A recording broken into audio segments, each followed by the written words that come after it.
Welcome,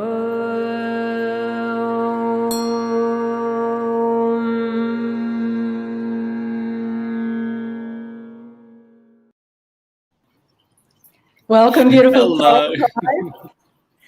Look Namaste. who's here with me today.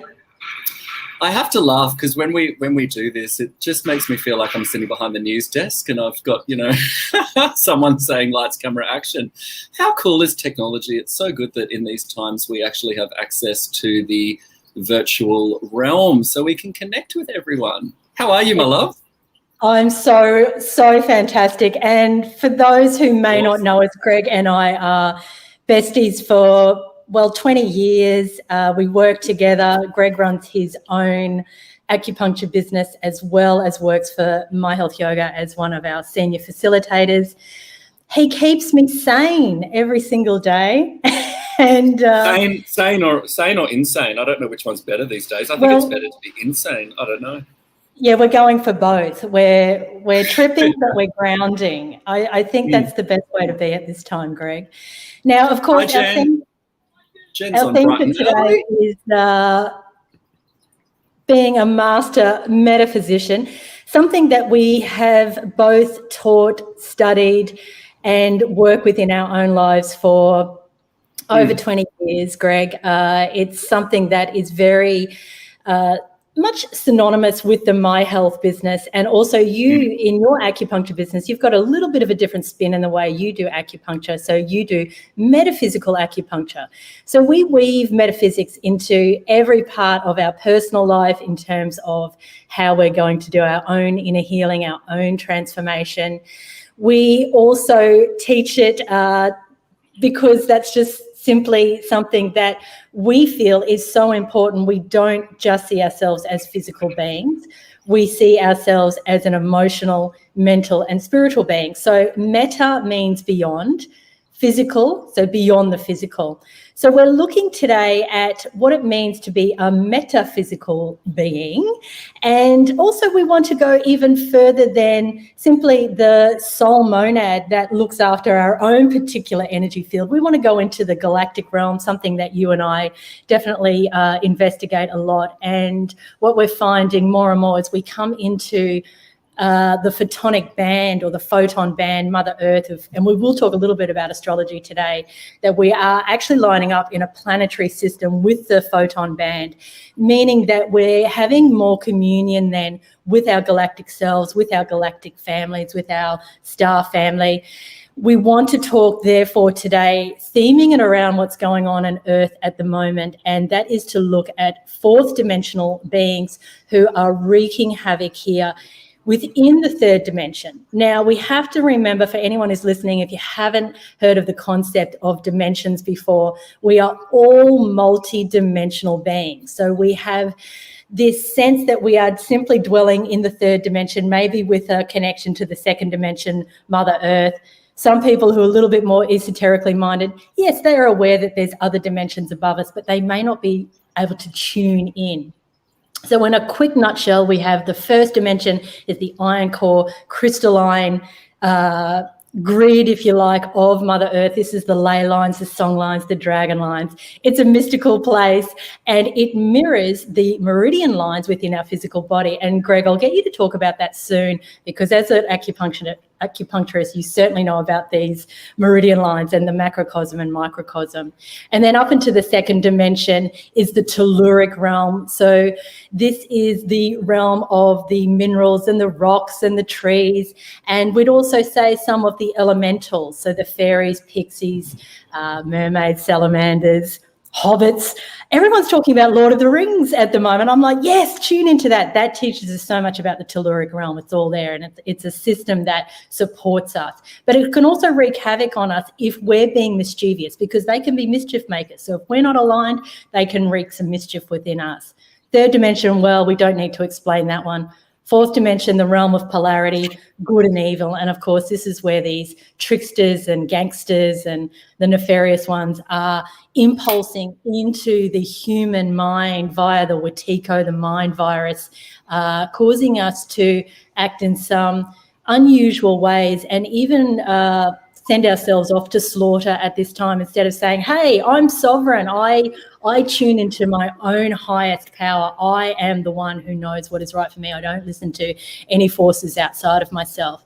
But we go up into fifth dimension, unconditional love realms. Once we get to fifth dimensional consciousness, which I know people listening today are already dwelling in that, you go between third, fourth, fifth, come back to third, feel really dense again, go back to fifth. Once you're in fifth dimensional consciousness, you can awaken to the galactic realm. So we want to talk today about being a metaphysician, a master metaphysician, knowing about these song lines, knowing about meridians, knowing about chakras, knowing about astrology, knowing about how to harness your own vital life force and how to use it for benevolence, how to use it for the highest good. I was going to say greater good. It's a term that's been hijacked at the moment. We don't want to get sucked into greater good thinking anymore because we might sacrifice ourselves for the greater good. So let's use the term highest good for all beings. So lots to unpack today, Greg, and I'll let you have a little riff about what your feelings are on metaphysics and talk about those meridian lines and just how potent they are in us and how we can harness that life force to use it for our own awakening. Yeah. I think the challenging thing for a lot of people, and myself included, is simply the language around metaphysics, quantum physics, and indeed astrology. And I think for people listening, have a bit of an understanding that even for Carrie Ann and myself, this is something which we've been looking into metaphysics for a long time. Astrology for a little bit. I think both Carrie Ann and I have learned a lot more about astrology since 2020 and moving on. But a lot of the language that that we use might be slightly different from the language that you use and the language that other people use. You know, for example, if we talk about aliens or we talk about galaxies, that might sound a little bit far-fetched. So we can change that into a more scientific language, and that's what metaphysics does. So don't be too perturbed or put off if you hear anyone, and it might not be us, you might be used to our language, but if you listen to someone else and you hear the language and you think, oh, don't always get too caught up on the language. Remember, these are just words that we are trying to explain something that really doesn't have a clear explanation. Metaphysics, I think it's easier to explain what it is by firstly saying it's a inexplainable phenomenon. So unlike biology, which is the science of your skin and blood and bones, or unlike hematology, which is study of blood, or unlike, physics, or chemistry, one of these branches of science, which is something that can be studied in a microcosmic sense, metaphysics is the complete opposite. There's two main branches of metaphysics that we look at. One is what's the origin of life and why are we here? So that's a really important concept for us at My Health, and that's something that creates a point of difference, particularly for our courses, our teacher training programs, because rather than just saying, we want to do triangle pose because it feels good, we want to say, well, hang on, how can triangle pose bring us back to our soul purpose, which is a big deal, but we may as well go there. We've only got, one 3D life, so we may as well do it. And secondly, what's the relationship between our soul and other souls on the planet, and how can we use that to create a more peaceful, high vibrational, purposeful life? So I guess they're the two branches of metaphysics that I know at My Health and at my clinic, Ozaki as well, that we really focus on. There's no right or wrong where it comes to metaphysics. And what I love about metaphysics, and I know you do too, Carrie, is that we can weave this together with the yamas and niyamas from yogic philosophy.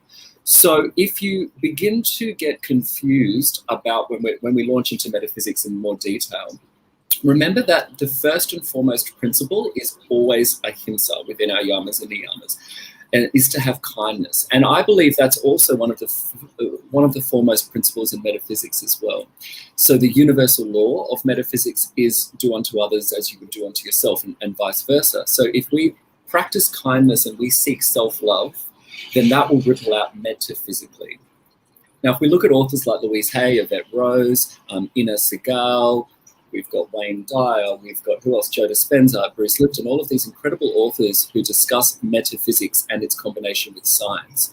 We know that there are certain symptoms which we can easily associate with a metaphysical condition, something like I've got a headache because I've got too much pressure. Someone's pissing me off, so they're a pain in my neck. Oh, you're annoying me, so you're a pain in the butt. That person's really tight, so they're anally retentive. I'm really nervous, so I've got butterflies in my stomach. All of these sayings which come into the language that we speak are actually metaphysical. And I think back when Carrie Ann first explained metaphysics to me a long time ago, that was one way that I went, oh, okay, it's starting to make sense. But just remember, metaphysics isn't just one small part. Metaphysics is everything. The only challenge isn't trying to work out what metaphysics is, but it's trying to open our mind enough to understand that metaphysics is everything. So the meridians, Carrie Ann, I think, you're the first one that even said the word meridians to me, which is pretty cool. 20 years ago, I was doing a yoga class and Carrie Ann said, come into downward dog and the bladder meridian. And I had no idea what a meridian was. I had a very vague idea of what the bladder was, but I couldn't understand what that had to do with this downward dog position.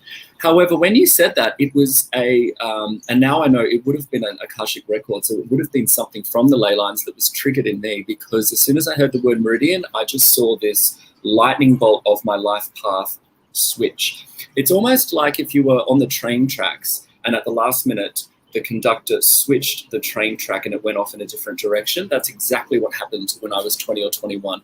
And it was just from that one word. And I know the same thing happens with so many of our trainees and our students at My Health. It just takes a little bit, and you don't have to understand it, because your soul will have that remembering or that essence, and it will trigger that beautiful reconnection. So yes, Carrie, the meridians do correlate to the ley lines or the song lines of Mother Earth. And you touched on it, and we'll chat about this, but essentially we are metaphysical beings in that we are full of prana. So we can say prana, electromagnetic energy, we can say chi, we can say life force, even our neurochemical communication, so how the cells communicate with each other. This is all energy based. We know that because if we don't have enough energy, we're tired. And if we have too much energy, then we can feel scattered. If we have way too much energy, we die. If you even think about a defib, if you've done your first aid and we use the defib machine to restart the heart, that's done because if there's too much energy, the heart loses its connection with Mother Earth, the Schumann resonance, and is forced to reset. So there's so much scientific and metaphysical proof that it's beyond even worth discussing. We know that we are energetic beings, but this energy is not scattered. And each philosophy, so Carrie Ann would be more of an expert in the yogic philosophy, so that's nadis. Chinese medicine would be more meridians. And then we have lots of different natural philosophies describing how energy moves in the body. I think meridians are interesting to both Carrie Ann and I because they create really easy diagnostic capabilities. If we've got a certain meridian, then we can start to look at how that meridian influences the body. And it would be exactly the same with Earth. We look at different ley lines and song lines, so different energy lines on Mother Earth, and we can see, okay, that's the ley line that goes here to Uluru, so we know that connects us to the mother energy. That's the ley line that goes through to the Egyptian pyramid, so we know that one connects us with some of our historical references or some of our past timelines. And I'm learning more and more about this, so it's a really interesting subject to study, looking at, and again, the metaphysics. You never learn it all, do you, Carrie? It's more just an unfolding subject. Yes, and the key to healing, therefore, is to see ourselves as the microcosm to that macro field. And society in general, because of science and empirical evidence and all of these things, we're perpetually attempting to control what's out there as a way to give ourselves a reprieve from our fears and our concerns, and how to make sure that we have no disease, and that we're always abundant, and all of these things, that we'll always be in a loving relationship. And so the control always goes outside of ourselves. And this is the actual key to metaphysics, is what you see out there is the reflection of what's going on within. And so we represent, as Greg has just said, those song lines of Mother Earth are represented by the meridian lines within ourselves. How can we heal the blockages within ourselves? How can we heal the toxicity within ourselves that we might see externally. And this is where a lot of people maybe feel that, okay, I'm okay, the problems are all outside of myself. But when we do that, we render ourselves powerless to make changes in the macrocosm. So the best thing to do is to say, I am responsible for whatever I perceive here in the holographic reality. I am an integral part of it. I am a reflection of the all. And when I transmute any dark, violent, disease, toxic energy within myself, that affects this cosmos. That affects, we'll talk about quantum entanglement, that affects everything. What I do affects the whole in ways that perhaps I didn't perceive. And this is where we have to remind everyone just how powerful you actually are. Because we have had a system in place for at least thousands of years on this earth, if not longer, and we've been doing podcasts about the Archons and the Anunnaki, and look at those ancient stories about what that mind virus is about, how we've bought into that we don't matter, that we're little automatons, that we just go around saying, yes, master, yes, master, yes, master. Well, who is the master? You are the master. You never say yes, master, to anything or anyone or any force outside of yourself. You say yes to the frequency and the knowing and the potency within yourself. Now, that will speak to you via those meridians, via your chakra systems. We have a whole energy map within us that's guiding us all the time. In a way, it does come externally as well, because there's divine omens that speak to us, like books that fall off the shelf, or a song that you wake up singing, or just little ways that the universe is dancing around you and impulsing you with the way to go and what direction to take in your life.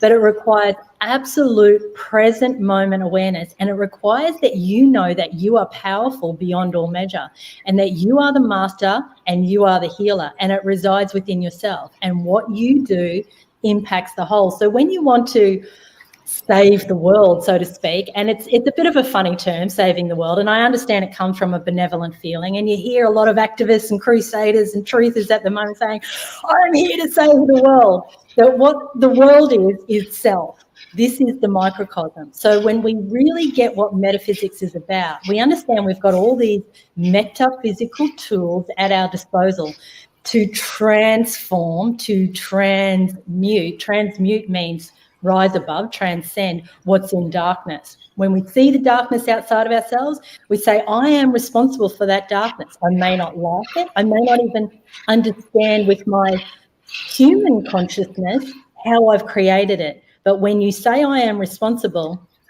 you generate so much power to change it. And this is really what this pathway is about. And when you feel that explosion of power and potency and energy within you, then you are a force field in this realm.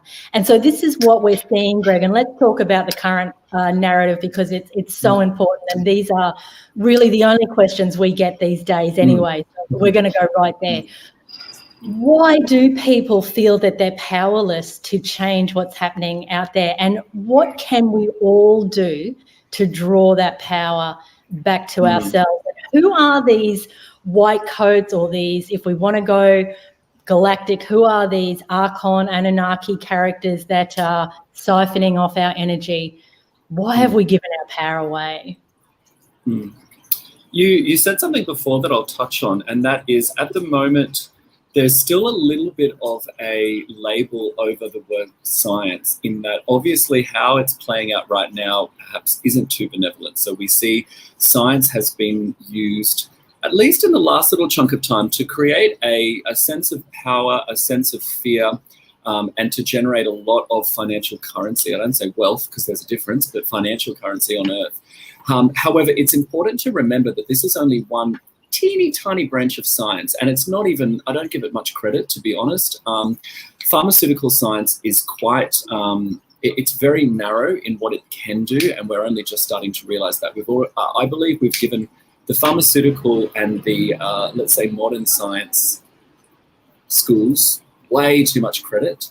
And I think if we go back a little bit, we'll realize that true science is the universal laws. So yoga, we're talking 1,000, 1,500 years ago, this was science. If we go 2,500 years ago to Chinese medicine, this was science. If we go 5,000 years ago, we look at astrologers and we look at how this was science. So we need to bring that term back into a peaceful vibration. We don't need to be scared of science. We need to be aware that people today, predominantly those who are fearful, will use the word science to try to control us, because a lot of people still think that when you see the word science, that means, well, I don't get to trust my intuition because I see the word science, all right? So let's just clear that up a little bit. We never give our power away because someone is saying, well, here's the science. And in fact, there are so many incredible scientists, Nobel Peace Prize winners, PhD scientists, philosophers, biologists, epidemiologists, incredible people who are a little bit censored online, and that's okay, but who are saying this is the real point of science is that we must be asking questions. Science is not a fact, it's a question. So when someone says to you, do this because that's what the science is. So let's clear that up a little bit. And secondly, like Carrie Ann said, at the moment we are going through a huge astrological shift. So why is it that we're being asked so much at the moment? So at My Health and at Ozaku and, just walking down the street, someone will stop you and say, what the heck's going on? Why is there so much suffering? Why is there so much pain? We know that 2020 metaphysically was the year where we opened our third eye, because we've been relying on our nerve eyes. So they're the eyes that go through the optic nerve into the brain. We've been relying on them, and they're great, they're fun. But we know people can live without their eyes and they can have an incredible life. So we've been using our eyes, but we haven't been using our third eye, also known as the pineal gland. This is the regulatory mechanism for our melatonin that puts us to sleep. But not only does it put us to sleep, it also helps connect us to the astral realm. Because if we're in our nervous system, if I'm interacting with you, watching you, smelling this, hearing that, touching that, tasting this, if I'm in the nervous system, that's great, but I'm not necessarily able to go completely into the astral realm. So that's why sleep is so important.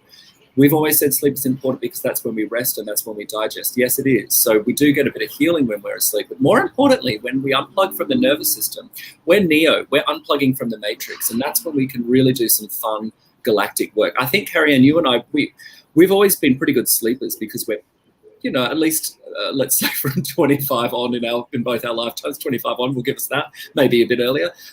We had our main mission in our 20s and 30s was to create peace, to try and find peace. And so for that, I've always been a pretty good sleeper, but it's only the last year or two that I've worked out exactly why sometimes I wake up and I'm still tired, because there's a lot going on when we go to sleep, when we turn the nervous system off. So why are people scared at the moment? I'll try and sum it up quickly. My belief, and I got this from, in part from you, Carrie Ann, from a video you did, I think it would have been last year, that talked about grief and our fear of death. And as you know, that's something that I've, I don't want to say struggled with. Metaphysically, it's not a word that I choose, but I guess it's something that over the years of my life I've struggled with, is accepting grief. Not necessarily my own, but maybe other people's and vice versa at times. So when we're scared of death, we lose connection to our intuition because our vibration metaphysically enters the frequency of fear. And by universal law, we dissolve any power or any sovereignty we have. So it is a bit of a paradox, because I believe once we release the fear of death, we then live. So you might be on the planet for 85 years, but you might not have lived a single day. And I say this because, I have a friend who I work with, and this, Carrie, and she, her daughter passed from the physical into the spiritual last year, aged 2 or 3 years old, very young girl. And she said, this girl had the most incredible life. And whilst it's still incredibly sad and heartbreaking for us in the 3D, this girl probably lived more incredible moments in her 3 years than some people lived when they get to the age of 60 or 70. And I thought, wow, that is such an incredible way to look at our life, isn't it? It's such a 5D way to look at it. And whilst, of course, we would like to be on Earth for longer because we've got some things to do and we like having a bit of fun and playing with the butterflies and doing yoga, it's important to know, and I get this quote, I get a lot of my quotes from daggy old movies, and this comes from Strictly Ballroom. And in Strictly Ballroom, Fran, one of the characters, says, a life lived in fear is a life half lived. So right now, the most important thing is not to be scared of death, but to make sure that you are not living in a state of fear. And I guess metaphysically, that's what we are helping you with at My Health Yoga at OzAQ. We're not here to fix you. We're not here to make you physically healthier. We're not here to get rid of your symptoms. We're not here to hug you when someone's been mean to you. We're not about that. We're here to say, whatever your fear is, we understand it and we empathize with it, but here are some tools to alchemize it, to transmute it, because you are the only person who can truly release that fear. I guess it's the fear of death. I think that's the biggest thing right now. And it's the fear, I don't know, you'll probably be able to answer this better than me, Carrie, but I believe it's something which we haven't always had as humans, this incredible fear of death. And since we've allowed that to soak into our 3D consciousness, there's, this fear of death, probably that aligns with the increase in, the medical system. I don't call it science, but the, modern medical system, because obviously it makes a lot of this, the financial currency.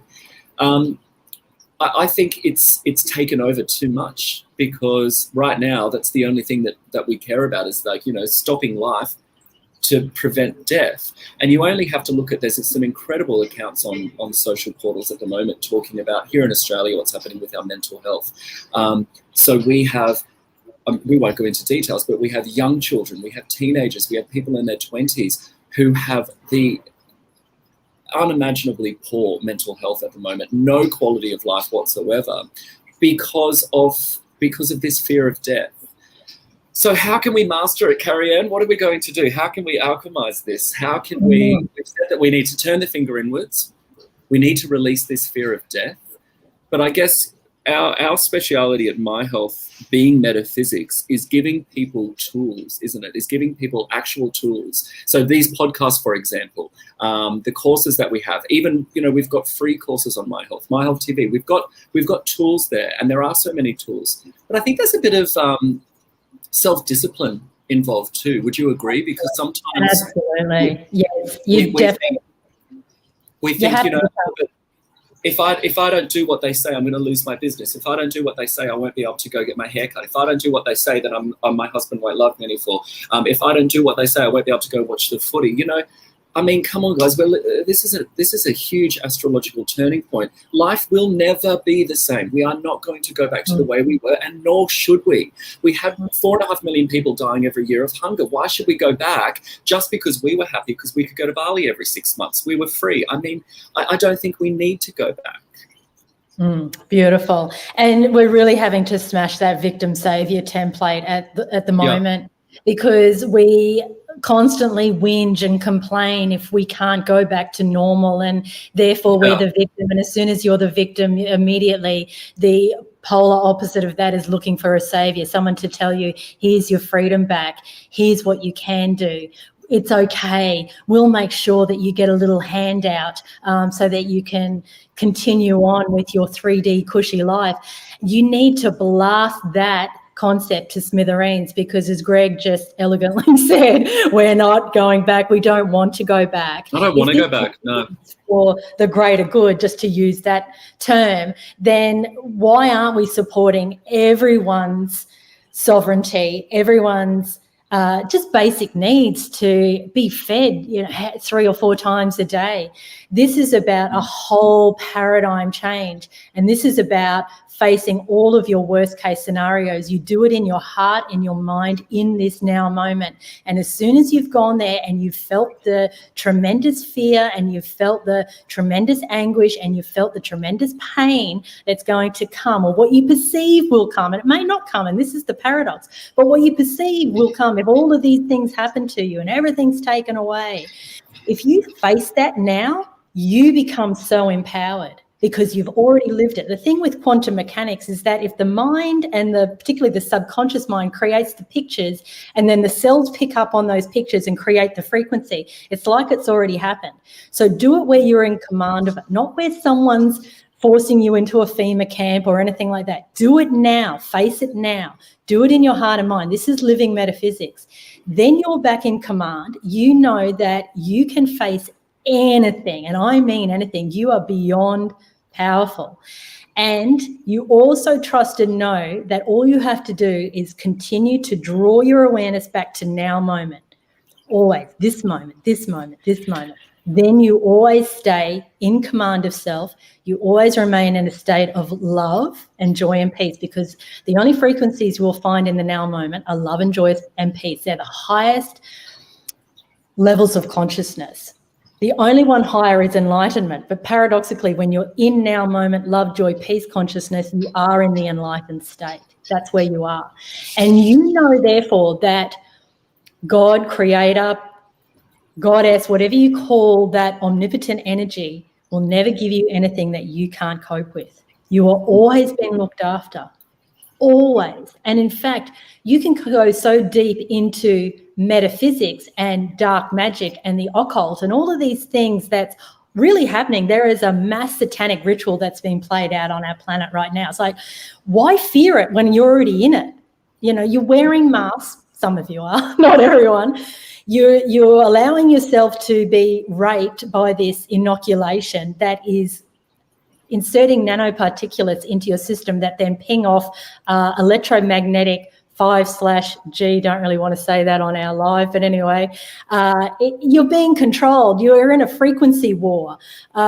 It's already happening. You're already in it. So face it. Go to the depths of despair of what this could mean, and then obliterate all of the concepts of how you think your life should look, and then get excited, and I mean get really like bubbling with joy and anticipation of what 5D Earth is going to look like. If you need to get yourself off grid, if you need to grow your own vegetables, if you need to get your kids out of school, take action. Take some action, because all those action steps, and they can just be small every day, doesn't have to be anything huge. If you've lived it, if you felt it, if you know it in your heart and your mind, if you visualized it, or worst case, then go to best case scenarios. Best case. We're in the realm of no limitation. As soon as you go to best case scenario, what are you here to manifest as that creator being, as that beautiful God, goddess incarnate having this third dimensional experience? What are you here to create? And when you lock in, when you imprint your consciousness on what it is that you choose to create, you will draw it to yourself. All the forces and all the atoms of the universe turn and move towards you and give you that creation. And then every day, add your frequency to that vision by feeling it as if it's already happened. And the cells of the body start vibrating and start magnetizing, because we are electromagnetic beings. We are sun and earth. Earth is magnetic. Sun is electrical. We are the holy conduit. We are so supernatural, so powerful. And with that photon energy coming in, our DNA strands literally are upgrading from 2 strands of DNA to 12 strands of DNA. And this is where we need to understand dimensions again. Through the 12 strands of DNA, we connect to the 12 dimensions of consciousness. So we are having all of this higher communication all of the time coming in, which is, it's magical. You're in the mystical realms. If you feel at the moment that you are hearing voices within, well, go with it. Go with the imaginative process. Remember that you are part of unseen realms. At some point you will see it. Maybe not right now. But if you consider that your thoughts and emotions are unseen realms, but you absolutely know they're real, then why wouldn't all these other unseen realms be real as well? And you are in command of that. So people say, well, I don't know whether I should talk to galactic beings, star beings, because maybe they're those archon forces, maybe they're the nefarious ones. Well, it's the same with humans. Sometimes you're interacting with humans where you get a bad vibe. It's like, no, get out of their orbit. Same too with the unseen realm. Something comes into your orbit where there's a bad vibe, you tell it to bugger off. But certainly command and connect to your star family, because they are urgently wanting to connect with you and support this mission. You have the front row seats. They can't do it for you. You have the free will. So you have to invoke, draw in the angels, draw in the loved ones who have crossed over, who want to support your mission, draw in that star team. It's all there. And Greg, who do you chat to in your star family? And good question. What are you being told at the moment that can help us all? Before I answer that, if it's okay with you, Carrie, there's just a couple of quick questions that I want to I want comments? to jump on real quick. Yeah, so Yeah. firstly, Ben said on both sides of this polarization, you know, there's people who're scared of the pandemic, and there's others who follow the rules because they're scared of the government. It's the same thing. There's two vibrations. So don't look at actions, Ben. Don't look in the 3D and think of what people are doing. Always bring it back to the vibration. It doesn't matter. There's only fear and love, or fear and peace. They're the only two vibrations. So it doesn't matter if you're scared of a VIRUS or you're scared of the government. It doesn't matter if you're scared of death. Fear is fear. And the opposite of that is love. So they're the two vibrations. Mishi, hello, I hope you're good. Mishi, yes, you're being looked after, but I also want to remind you that you don't need to be looked after. Sometimes that's how we feel when we're still working through the inner child. We feel that we need, look, perhaps you said that in terms of your angels and your guides, and yes, you're being helped with them, but you are sovereign, you are powerful, and you don't even need them. That's the paradox of it.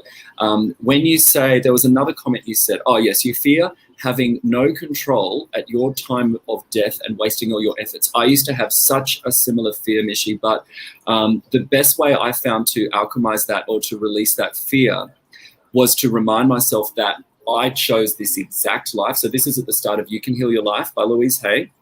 But I chose this exact life prior to carnating, prior to choosing my mum and dad. Even the second of my death and how it happens, this is predestined. This is Akashic Records. So release the fear because it's already set. And you know, it could be in 10 minutes or it could be in, 60 years. It doesn't even matter. At that time, you will know, you will reach that orgasmic enlightened state, and you will know that everything has happened exactly the way it's meant to happen. And I just saw your reply. That's awesome. Greg, death actually is a cosmic orgasm. So the paradox is everyone running around fearing this very thing that will put you straight back into the perpetual waves of bliss or cosmic orgasm. It's quite laughable, really. And that's so we'll make that. I think we'll make that our next podcast, Carrie, because moving on from today, which is how to become the master metaphysician, there is so much happening at the moment in terms of the masculine and feminine rebalance. And a lot of that has to do with sacred sexuality. It has to do with looking at promiscuity, looking at, how we use our sexual energy, and the lies that we have bought into, in that sex has to be something that is a currency that we can trade for value, rather than something which actually allows us to reach orgasmic states, but not orgasmic in terms of, a transactional pleasure, something that we give or something that we get, but orgasmic in terms of that kundalini, that consciousness dimensional shift. So yeah, let's make that another podcast, because I think that's such an important topic at the moment. And really, that starts to, when you understand sacred sexuality, then everything else falls away, because you realize, well, I'm going to do what the government says because otherwise my wife will say this or my husband will say that, or, I'll lose all my followers online. And you realize, hang on,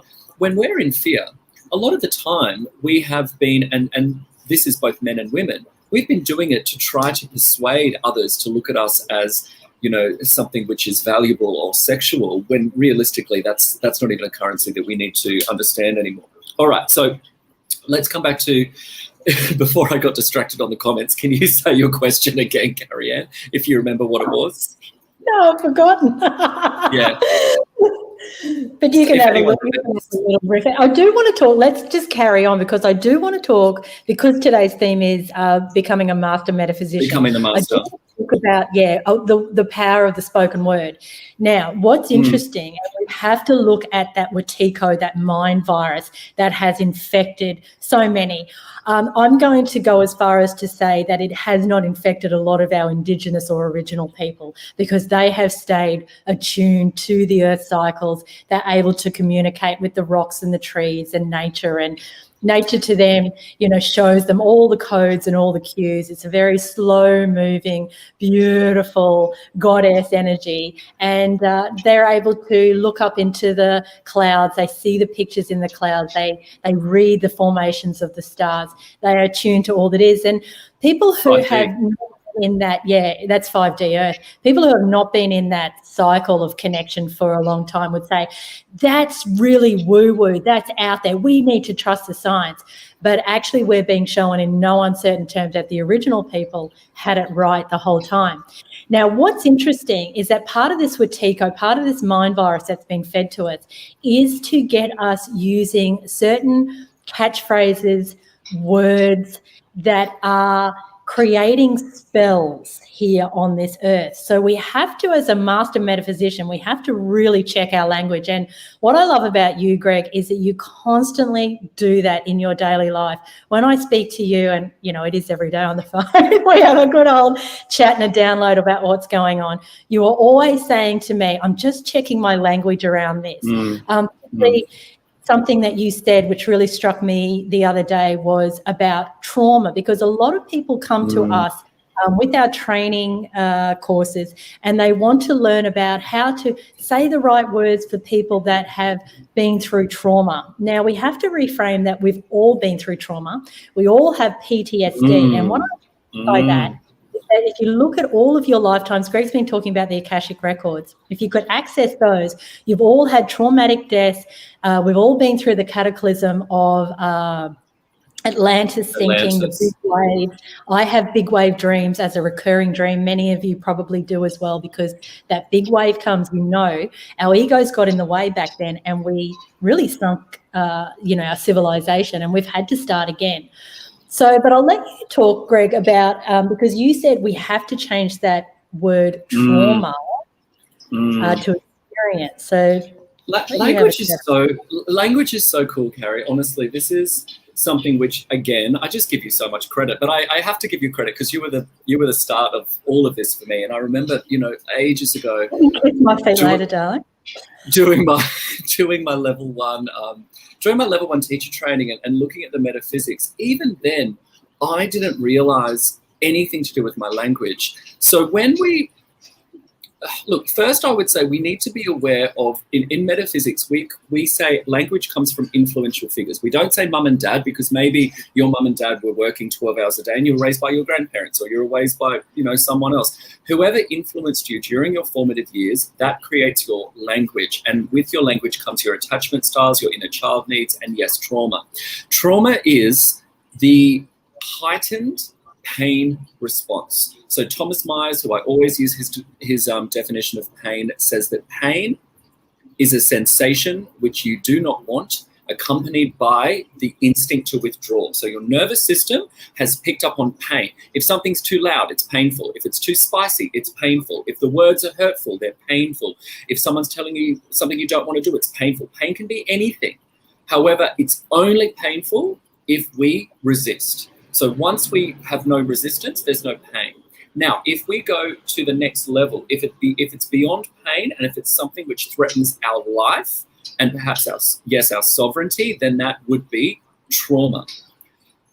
Of course, we have all been through trauma, as you said, Carrie Ann, but at the moment, trauma is being used a lot in our mental health system in Australia and a lot of countries around the world.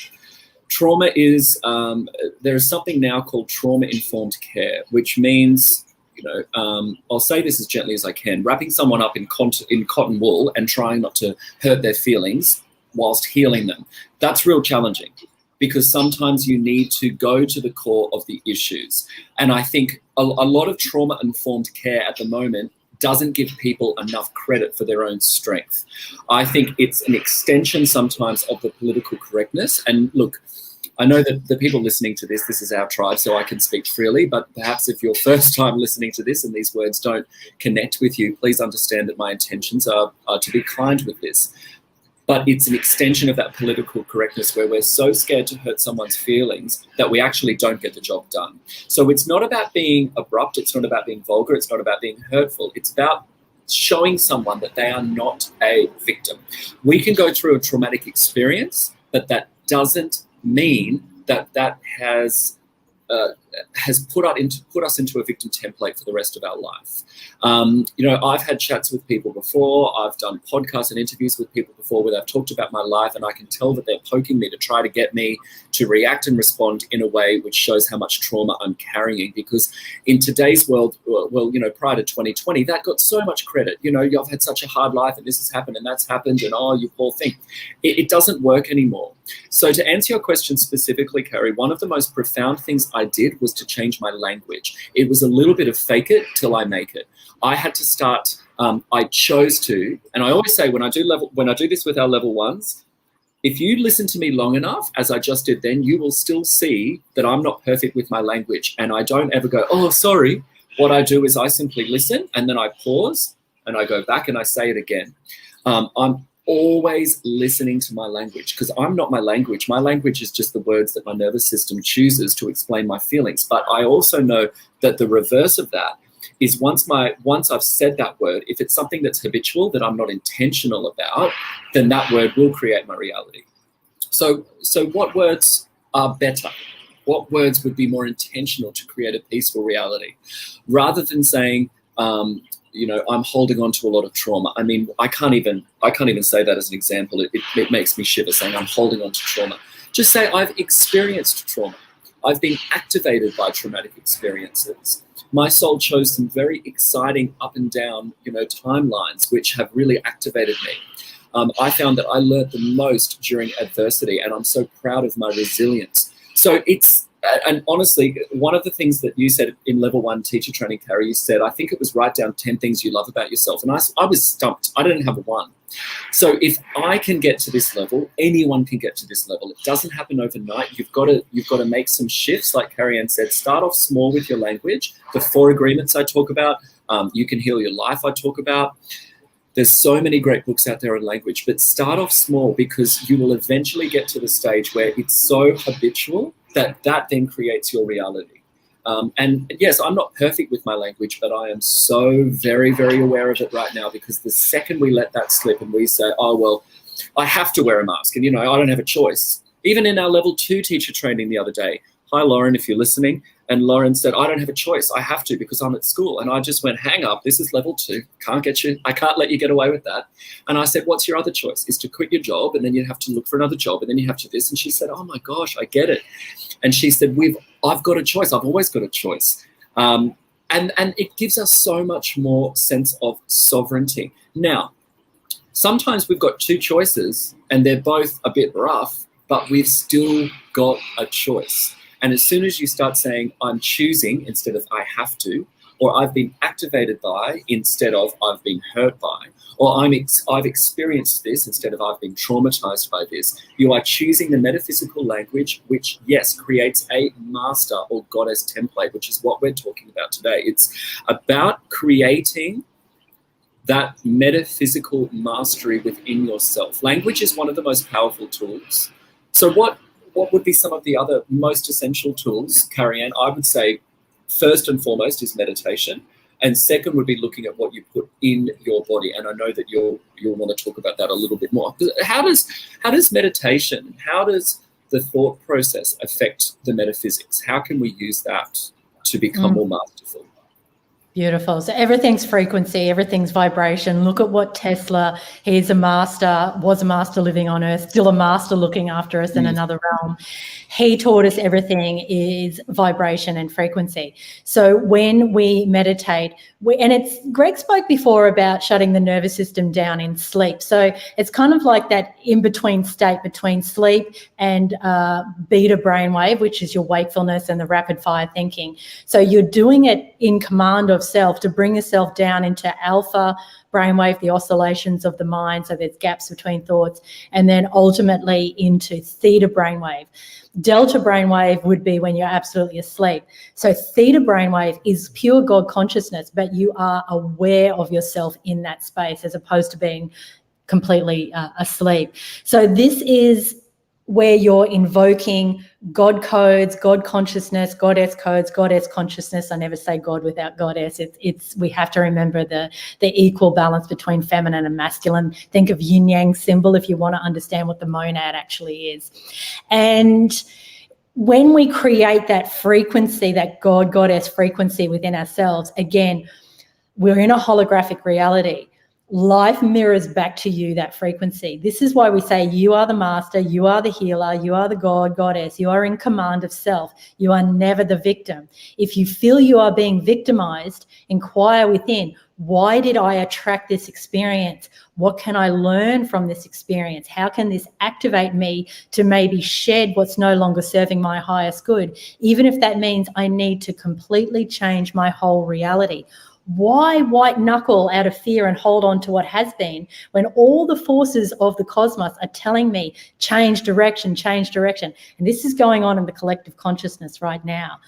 How much do it's like, you know, McFly, you in there, McFly. Wake yourself up, everyone. Come on now. It's only you doing it to yourself. Even this so-called us versus them mentality, them is us. The archons, the Anunnaki, the demons, the Moloch. Someone brought up that great term before, Lucifer. Whatever term you want to give, that demonistic energy, that's an aspect of self. Now, we could obviously talk for probably quite a few hours around how in the third dimension, yes, those forces are coming at you, and yes, they are not benevolent forces. And yes, it's not like you just sit there and go, oh, I'm cool with that. No, you don't be cool with that. Activate, rise up, say, I'm not having it. I do not consent. This is back to our language. Use your powers of invocation. Remember that word. Invoke through the spoken word. Words are spells. Remember the abracadabra. As it is spoken, so it becomes. It's all there in magic. You've got black magicians and you've got white magicians. People listening today, you're choosing to be the white magicians. But it doesn't mean that the black magicians aren't playing their role in your life, because that's saying to you, you don't want this. They're knocking on your door saying, hey, you want to dance with me? You want to dance with the devil? And you're saying, yeah, no, thanks for the offer. I'm going to really move at full pelt in another direction, because that demon energy is all around us right now. As I said earlier, we're all part of a mass satanic ritual. Are you going to just lay down and allow yourself to be siphoned, your life force, your energy into that ritual? Or are you going to say, I am in command of self. I am God, Goddess, incarnate here on the third dimension, and I am saying through my spoken word and through my actions that I will not acquiesce, I'm not having it, and on I march in another direction. And if that needs to shatter everything that you've created so far, that's okay. Be okay with that. Grieve if you have to. I've had not only universal grief, but I've had grief in my personal life, because I may have thoughts come into my mind. It's like, oh, you've wasted all this energy building up your business. You know, we still have studios, but I predominantly run an online business. And I'm aware we've had one of our websites hacked 3 times now in the past 2 weeks. I'm aware that if these nefarious forces want to come at me and shut my whole online business down, it's not a real lot I can do about it from a third dimensional perspective. But what I can do is say, I grieve for that time in my life. I move on into another space where I'm being asked to go. I might just sit by a stream and meditate. I might hike in nature. I might become one with the forces of nature, because that's why I created this transition time in my life. It's what I truly actually wanted. I am so in command that I even created that archon force, that demon force to come at me, to dance with me, to say, you're not having this, girly. We're not doing this routine anymore. We're going to go over here. So it's up to me. Do I acquiesce? I keep putting my websites back up. I'll fight them for a while in that arena, and I'll see how that goes. But if it becomes so much that it starts to take me down, then I know I'm meant to go in another direction. So my point for everyone is you are always in command. The one thing I find the most boring on this earth is people who are victims. I really can't sustain it. People who threaten all the time that they're going to take their life. Because I'm a psychologist, I have heard that for 20 odd years. When people want to get a feed of attention, they'll come and say that, oh, you know, I'm considering doing this. No. That is so unfair to do to another human being. That is so unfair. What you need to do at that point, if that's really operating within you, is go and connect to higher self and download the information that you need at that time to make a choice about what you need to do. I'm not against anyone if that's the choice that they want to make, but if you choose that, you will exit the planet with a certain level of consciousness. You will re-enter the planet with that same level of consciousness.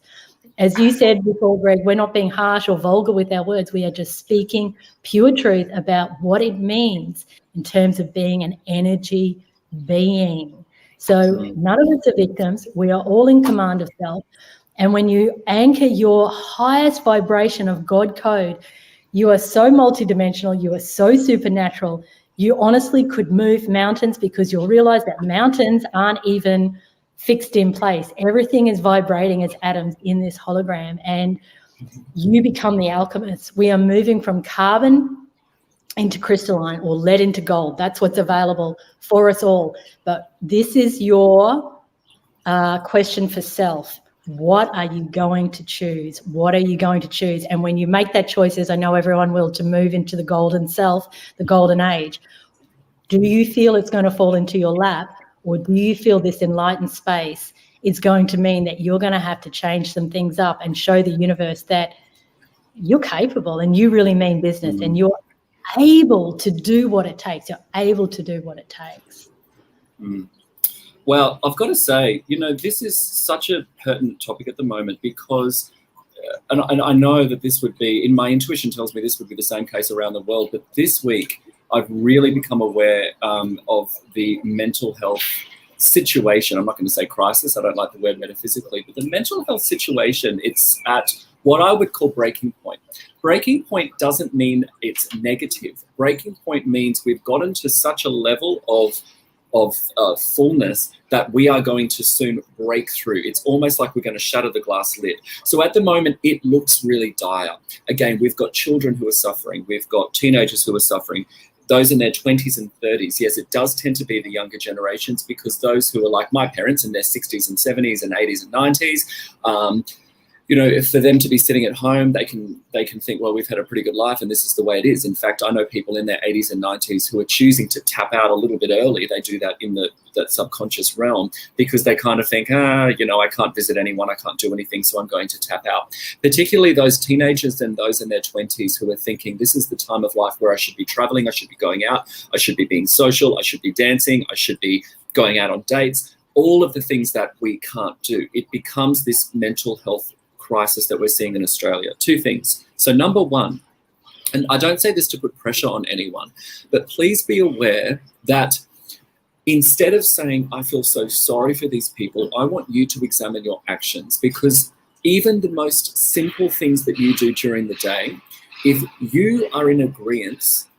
with the conditions that are perpetuating this crisis, and I'm going to explain that, I don't say that you're to blame, but you're definitely not helping the situation.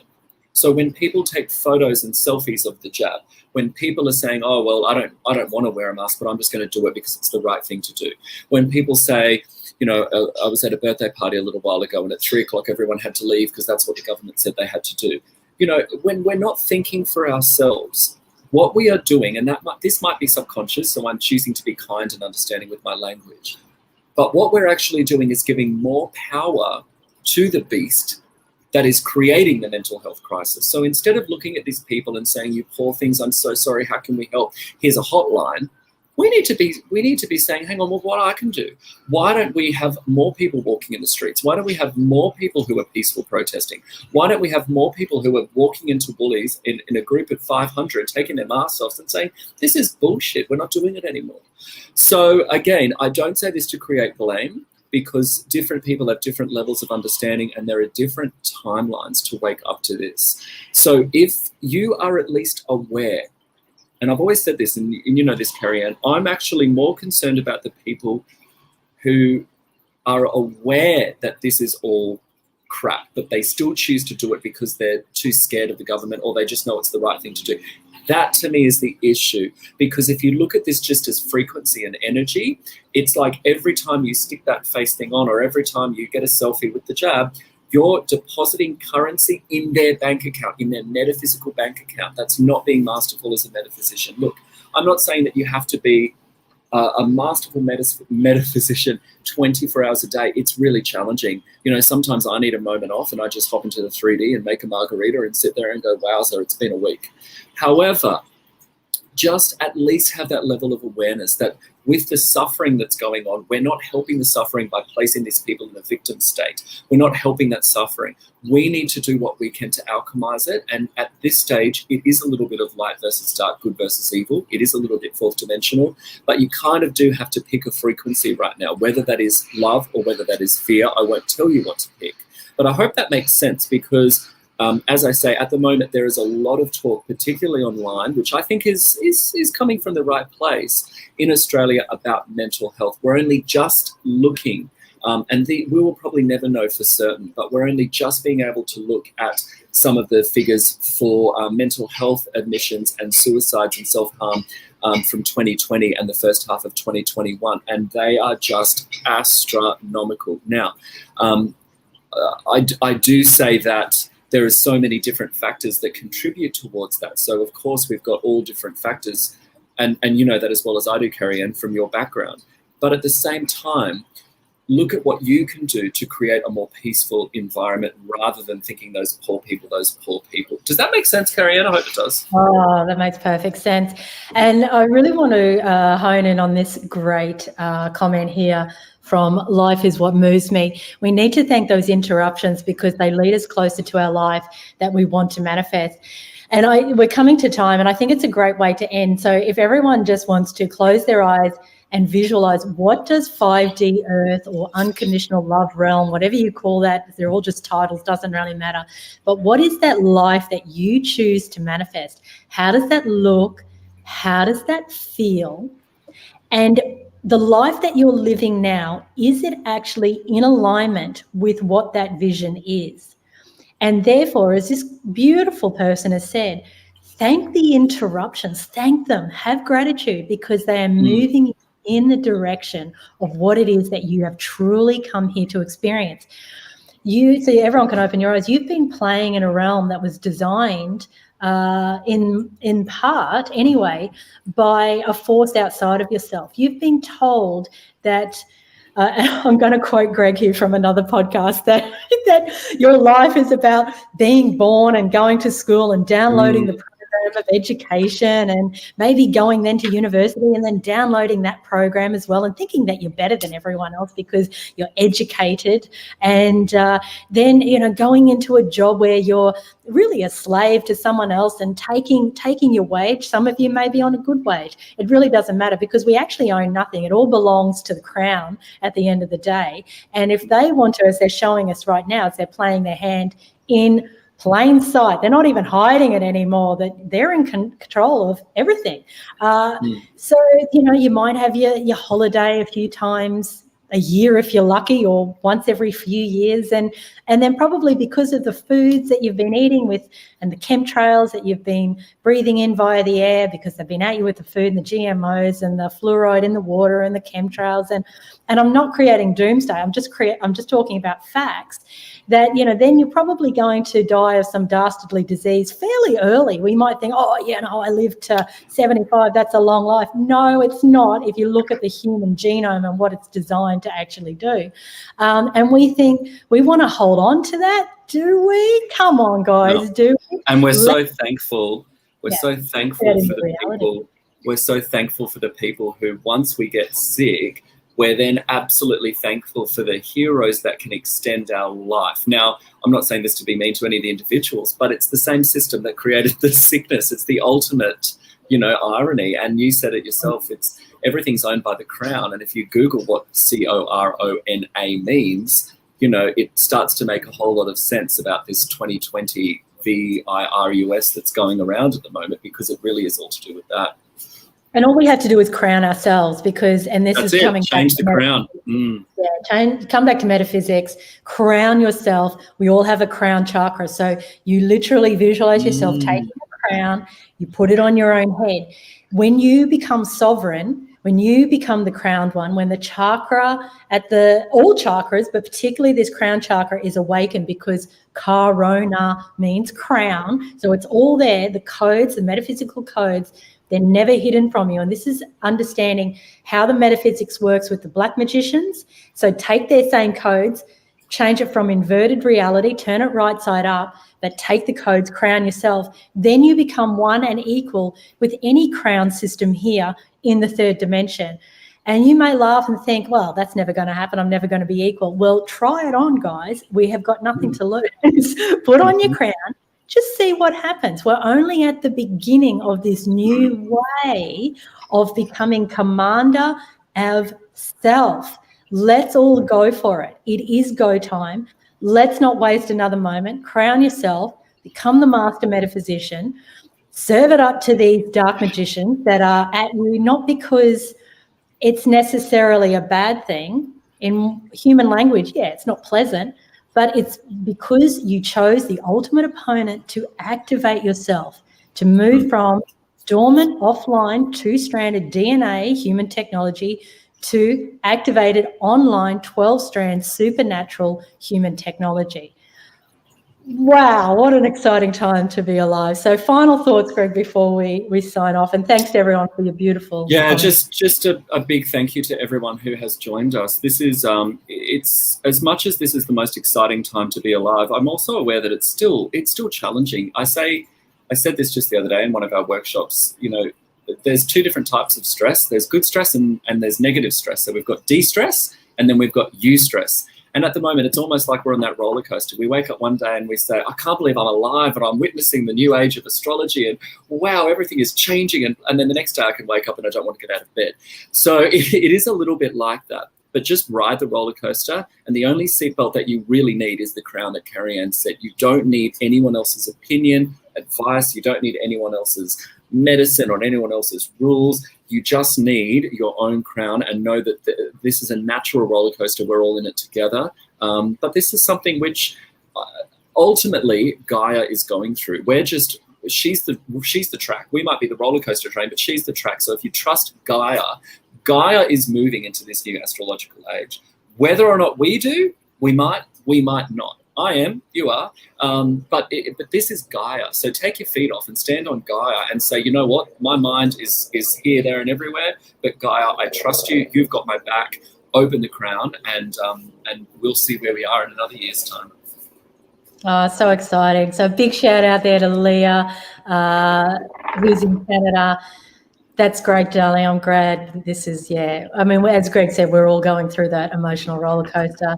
Beautiful Mishi in Singapore. Not sure where everyone else is from, but I can see some of our beautiful graduates and trainees are here as well. So wherever you're listening from all across this beautiful earth of ours, let's supercharge with those songline dragon lines of Gaia. They are encoded in us as the meridian system, that supercharged nature that we have. So within, without, all the hermetic principles are working here. And for those who choose it, and it is a choice because you have free will, it's one of your technologies as a human. And for those who choose it, move with Gaia into that upgraded fifth dimensional consciousness. So we love you all, and we'll be back soon. Namaste. Namaste.